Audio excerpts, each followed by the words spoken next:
Salut à tous, bienvenue dans cette nouvelle vidéo. Nono est avec nous, salut Nono. Salut Sacha.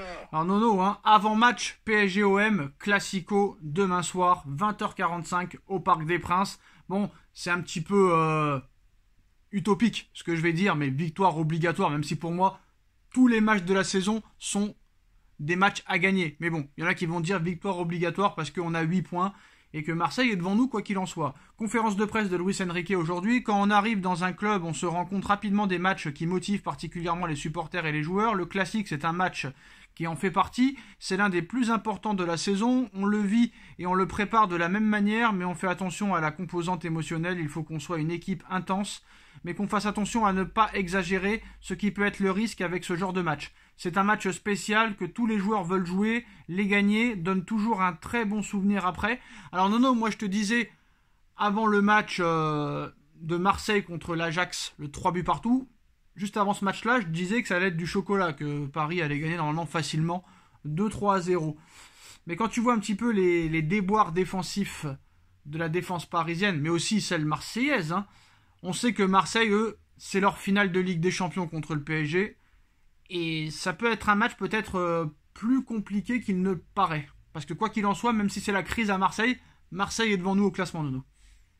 Ah bah écoute, c'est quand même une bonne équipe. Bon bah c'était porte ouverte à l'Ajax jeudi dernier. Mais bon, au niveau potentiel, on est au-dessus. Puis il y en a marre, j'en ai marre. J'en ai marre d'entendre match piège pour le PSG, match difficile. Oh, faut regarder les effectifs, les enfants. Faut arrêter les conneries là. Oh, Enrique et les autres, c'est pareil, j'en ai marre de cette langue de bois. Oui, mais Nono, tu le sais très bien, Nono. T'as bien vu, tu l'as dit toi-même. Tu l'as dit toi-même. Je ne sais pas si le score de Celta Vigo-Barça a évolué, mais il y a plus de petites équipes. Tout le monde peut battre tout le monde, Nono. On a pu le voir encore en Ligue des Champions. On peut le voir en Première Ligue. Regarde Brighton qui perd contre l'AEK Athènes, Nono, alors qu'ils sont deuxième en Première Ligue. Manchester qui perd. On sait pas. Il y a plus de petites équipes. Tous les matchs sont compliqués maintenant. Ben, on l'a encore vu avec Monaco, qui a été battu chez lui contre Nice. Bon, mais malgré tout, je continue mon argumentaire. Attends, t'as l'attaque de l'équipe de France quand même. Derrière, t'as que des internationaux. Donc, au niveau de l'effectif, normalement, si tu fais le job, normalement, dans la logique, tu gagnes. Mais maintenant, comme tu as dit, voilà, il n'y a plus d'équipe dominatrice comme avant. Donc, à part City, vraiment, qui fait encore un parcours sans faute, il n'y a plus d'équipe dominatrice. Et le Real aussi. Alors, Asensio, 0 €, déjà 2 buts et une passe décisive. Ramos, 80 millions d'euros, 0 but, 0 passe décisif. Et Kolo Muani, 90 millions d'euros, 0 but, une passe décisive. Alors, la concurrence entre Kolo Muani, Ramos et Asensio, la question a été posée à Luis Enrique. Il répond, c'est pour cela que je suis entraîneur, pour les voir à l'entraînement, voir qui va jouer. Je sais qui va jouer demain, mais je ne sais pas qui jouera le match suivant. Ça dépendra du niveau sur le terrain en match, mais également au cours de la semaine à l'entraînement. Notre objectif était d'avoir un effectif large, et je vais le gérer en pensant toujours à l'objectif commun collectif. J'aime bien aussi de temps en temps laisser des joueurs importants sur le banc. Alors, Nono, d'accord, c'est bien ce qu'il dit. Mais sur Dembélé, son argument est faux. Eh ben, sur Dembélé, son argument est faux. Et puis moi, je vais te dire, je me pose la question sur ce que j'ai vu en début de saison. Je sais pas si Asensio, il va pas mettre tout le monde d'accord. Hein. Moi, il m'a beaucoup plu, je te dis sincèrement. Je le voyais pas à ce niveau-là. Donc attention, attention, il peut renverser la table. Hein. Bah s'il dit j'aime bien aussi de temps en temps laisser des joueurs importants sur le banc, il faut qu'il fasse pour tout le monde et pas seulement pour les numéros 9. Parce que là, on est en train de critiquer des joueurs, Nono, dans différents clubs européens. Lui, en 5 matchs, seulement un but. L'autre, seulement un but, une passe décisive, alors que c'est des joueurs qui ont été achetés 90, 80, 100 millions d'euros. Mais par contre, monsieur Dembélé est protégé. Alors on va me dire que je suis anti-Dembélé, Nono. Je suis pas anti-Dembélé. Je vois les stats. Dembélé est un attaquant. 0 but, 0 passe décisif et seulement 40 buts. Même pas 40 buts, je crois. Même pas 40 buts en 6 saisons au Barça. Donc à un moment donné, Nono, il y a quelqu'un qui a dit un très bon commentaire, Nono. Sacha, si la clause libératoire de Dembélé était aussi basse, c'est que le Barça voulait s'en débarrasser. Es-tu d'accord avec ça, Nono? Bon, ben ça c'est possible, mais de toute façon, vous avez l'air tous surpris. Bon, on les connaissait, les stats de Dembélé avant qu'il arrive. Voilà, t'as donné le nombre de buts en je sais pas combien de saisons au Barça. Fallait pas s'attendre à Dembélé 25 buts dans la saison. Voilà, comme j'ai dit, il peut mettre le feu à n'importe quel moment. Et je le répète, je sais pas si c'est pas le genre de joueur qu'il faut faire rentrer à la 70e pour débloquer une situation. Alors Luis Enrique sur Lucas Hernandez, c'est un joueur de haut niveau et je suis très heureux de ses performances jusqu'à présent. Donc il y a peut-être danger pour Nuno Mendes, on verra bien, si Nuno Mendes revient un jour. Alors sur Vitinha et sa masterclass contre le Borussia Dortmund, je ne peux pas analyser la saison passée parce que je ne l'ai pas vue entièrement. Mais là, ce que je peux dire, c'est qu'il est très important pour nous. Il a un rôle important, c'est un joueur international qui s'adapte à tout ce qu'on lui demande. Parfois il faut qu'il soit plus en retrait, sans suivre trop le ballon, mais il a une qualité technique immense. Moi, Nono, j'avais remarqué quand même, l'année dernière, les 2 premiers mois, ils avaient été impressionnants de Vitinha. Bon, tout le monde avait été impressionnant les 2 premiers mois de l'année dernière. Mais il y en a, on savait pourquoi. Mais lui, vraiment, il m'impressionnait et d'un seul coup, il a coulé comme à peu près tous les autres, à part Mbappé. Eh ben écoute, là, il joue libéré, c'est très simple. Hein. Quand tu joues avec Messi et Neymar, c'est pas simple. Voilà, ben là, il est libéré, ils sont plus là. Et puis peut-être que ça va peut-être, pardon, je bégaye, ça va peut-être être la grande satisfaction de cette saison. Voilà, parce que sur ce que j'ai vu contre Dortmund, qualité de passe, dribble, couvre beaucoup de terrain.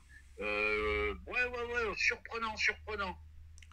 Alors, le soutien et la communion entre les supporters et l'équipe, c'est primordial, c'est un point clé. Ça nous motive de jouer au parc. Il faut toujours qu'on donne plus qu'on leur offre, avec notre envie de jouer un beau football, d'être ambitieux lors de chaque match, qu'on puisse obtenir le résultat ou pas. Ah ben là, cette année, hein, ça par contre, on peut faire des reproches, on peut dire ci, on peut dire ça. Cette année, tu vois quand même, et c'est là que les spectateurs sont contents, tu vois une équipe qui se bat, tu vois une équipe qui court, tu vois une équipe qui joue. Donc voilà, totalement, oui, il y a un grand changement quand même. Hein. Alors Nono, on a pu voir, bon c'est la crise à Marseille, apparemment Azzedine Ouani serait sur le départ. Peut-être cet hiver de Marseille. Il pourrait être mis sur la liste des départs.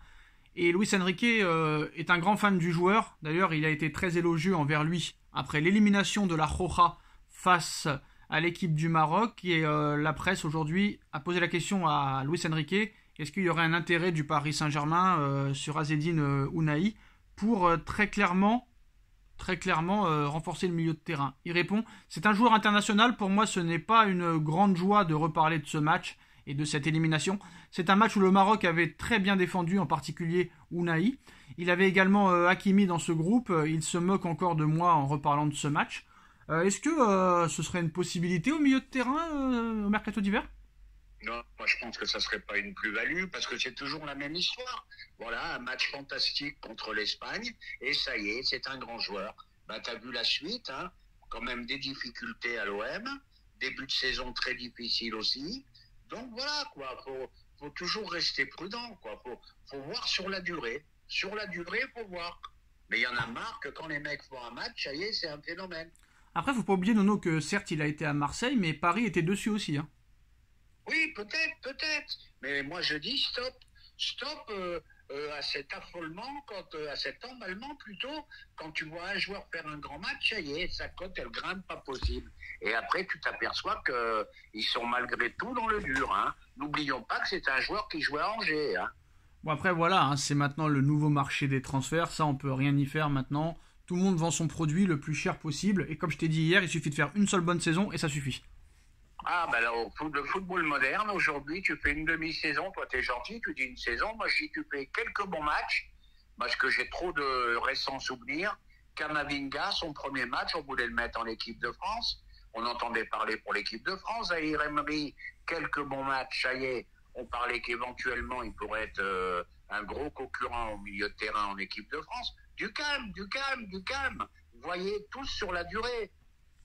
Alors les gars, c'est fini pour cette vidéo, mais on va se retrouver tout de suite sur la chaîne des vidéos de Nono et Sacha pour analyser les victoires de ce week-end où il y a eu des scores assez impressionnants. Donc on va parler de tout ça dans quelques minutes. Donc n'hésitez pas à venir vous abonner sur la chaîne les vidéos de Nono et Sacha. Le lien est en bas en description. Et si vous avez kiffé cette vidéo, n'hésitez pas à bombarder la barre de like, à partager, à commenter. Et on se retrouve tout de suite sur la chaîne des vidéos de Nono et Sacha pour analyser les gros scores du week-end et aussi les grosses affiches à venir pour demain. Tchuss.